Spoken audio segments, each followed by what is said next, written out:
Hi guys, my name is Mandy Barraza and my group is reading and reviewing A Paradise Built in Hell, The Extraordinary Communities That Arise in Disaster by Rebecca Solnit. In this book, Rebecca Solnit examines 5 major events or disasters throughout history. These include the San Francisco earthquake in 1906, the explosions in Halifax, Nova Scotia in 1917, an earthquake in Mexico City in 1985, the Manhattan community after the events that took place on 9/11, and the New Orleans aftermath from Hurricane Katrina in 2005. Along with these 5 major events throughout the book, Solnit also discusses other earthquakes, bombings, crises, economic downfalls that have happened throughout history in different parts of the world, and basically examines how people have come together after those events to rebuild. So throughout all of these stories, there's multiple casualties. There's people losing loved ones, losing their homes, losing their possessions, and it produces so much uncertainty among people. And an overarching idea is that in these times of chaos, oftentimes people are able to bring themselves together and unite and rebuild in a way that the government and the institutions in place can't do on their own.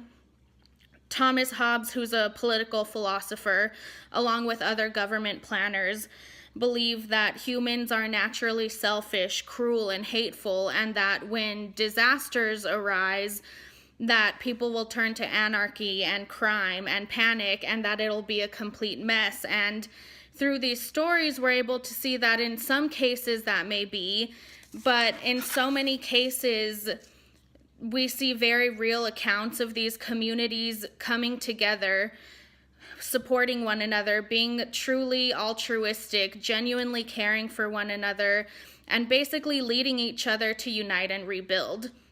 For example, Solnit talks about how in Halifax, after the explosions, people were no longer looking at each other for their race as they had before in this community.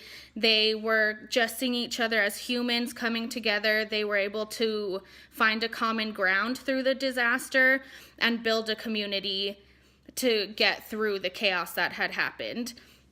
And so throughout this book, I see so many of the leadership theories that we're studying are really present in these case studies, whether it's servant leadership, authentic leadership, adaptive leadership, and definitely situational leadership, where it calls different people who are seemingly ordinary to come and lead their community and come to the forefront in ways that you wouldn't expect of them, and in ways that a lot of philosophers and government planners and other people don't really believe people have it in them, and we do, and you're able to see that through this book.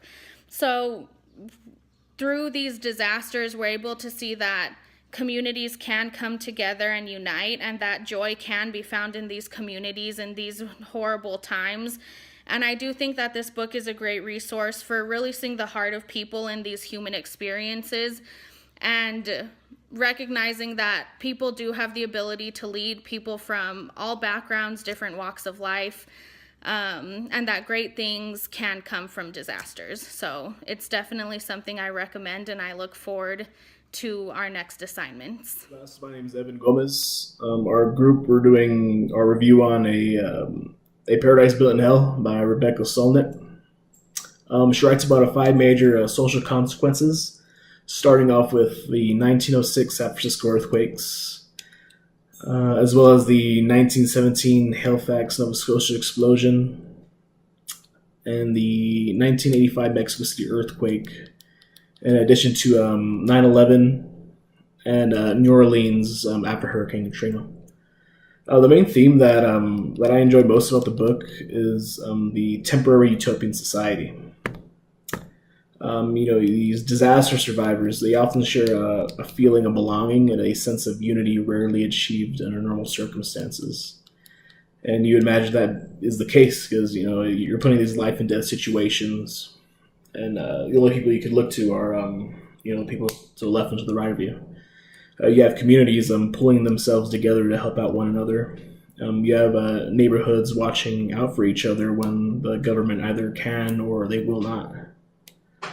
I enjoy the book. It kind of sheds light on some travesties that I normally wouldn't have looked to in too much detail. It also makes you wonder, what would you do like in these situations? What would be the first thing you would take out of your house? I don't know, would you be that person to risk your life for to help others? Reading this also kind of made me smile. You read these heartwarming stories about these selfless acts that deeply made an impact on either like an individual person or a community in its own. It also kind of brought a tear, knowing that these like a majority like lives lost, they could have been prevented. If the government reacted quicker, evacuations were they actually happened. I enjoyed the book. I highly recommend it. If anything, it was real thought provoking. Oh, thank you. Good morning, good day, good evening. This is Jose Vasquez, and I'm going to be doing a book review on A Paradise Built in Hell by Rebecca Solnit. The subtitle being The Extraordinary Communities That Arise in Disaster. And as the title suggests, Solnit goes through several disasters, starting with the San Francisco earthquake of 1906 to more recent events such as 9/11 and the aftermath of Hurricane Katrina. Solnit's arguments are based on two basic premises. The first being that given the opportunity, people couldn't rule themselves without government intervention. The second one being the evidence for the first premise is that this becomes most apparent in the moments after crisis. And it's this idea that disaster creates opportunity. And I know I've heard this argument before, and it's a popular one, it's a common one. I've heard the saying, how does it go, something about the effect that when there's blood in the water or there's blood in the streets is the most advantageous time. And I know I've heard this argument before, and I believe other authors have done it better than Solnit. And I was thinking about it, where have I heard this argument and who has done it most effectively? And the person that I thought of was Chuck Palahniuk, Fight Club. I think he makes a more poetic and more convincing argument than Solnit does. But anyways, like I said, the premise of this idea that disaster creates opportunity. And one of the quotes that she uses throughout the book, or at least paraphrases it, is the following. The enduring attraction of war is this. Even with its destruction and carnage, it can give us what we long for in life. It can give us purpose, meaning, and a reason for living. Only when we are in the midst of conflicts does the shallowness and vapidness of our lives become apparent. Kind of a long-winded way of stating what Palahniuk said a lot more coherently and succinctly. I like what Palahniuk said. It's only after we lost everything that we are free to do anything. And that's the basic premise, or one of the basic premises of this book on there. She cites several examples of communities coming together after a disaster. One of the more disturbing parts of the books is the aftermath of Hurricane Katrina, where she argues that the depiction of African Americans as murderers, as thieves, as rapists, it enabled white vigilante groups to shoot black people on sight. And she says the reason this happened is because we've been educated to believe in the philosophy of Thomas Hobbes and his ilk. And Thomas Hobbes argued that without government intervention, without some form of authority, we revert to some type of savage state, some type of brutal state. The idea of survival of the fittest, kill or be killed, is his basic premise on there. She counters this argument by citing the studies of Quarantelli and Kropotkin. And they argue that that is not the natural state of humanity. That is only the state of humanity because we live under the paradigm of capitalism. That if we didn't live under this paradigm of capitalism, our natural state would be the idea of mutual aid societies, that people would help one another out. And the reason that she cites capitalism, I'll just give you her quote. Capitalism is based on the idea that there's not enough to go around, and the rules for survival are built around scarcity and competition. And this encouragement of competition from capitalism is what creates the state of savagery, of brutality. I thought her book was well written, and I thought she made some interesting points and some good arguments. However, I could see some anti-government kook picking up this book and citing it as evidence for limited government, which I don't agree with. We have seen what happens, especially in a capitalist state when it's unregulated. We've seen not only the Great Depression of 1929, but you can cite several other times of economic disasters where the economy was not sufficiently regulated, where it created chaos as well.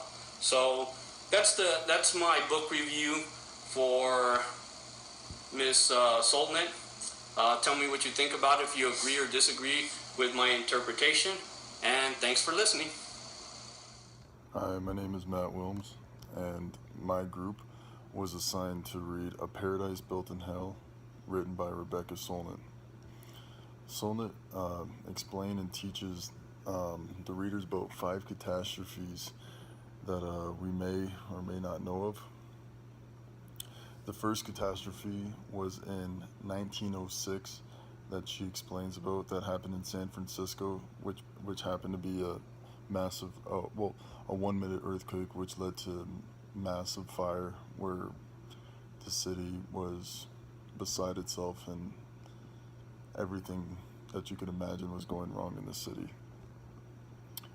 After that, she talks about a city that isn't too far from me, actually, where I live in Canada, is in Halifax, where an explosion of ammunition on a ship had exploded. The next one is Mexico City and the earthquake of 1985, followed by the 9/11 terrorist attacks in New York City.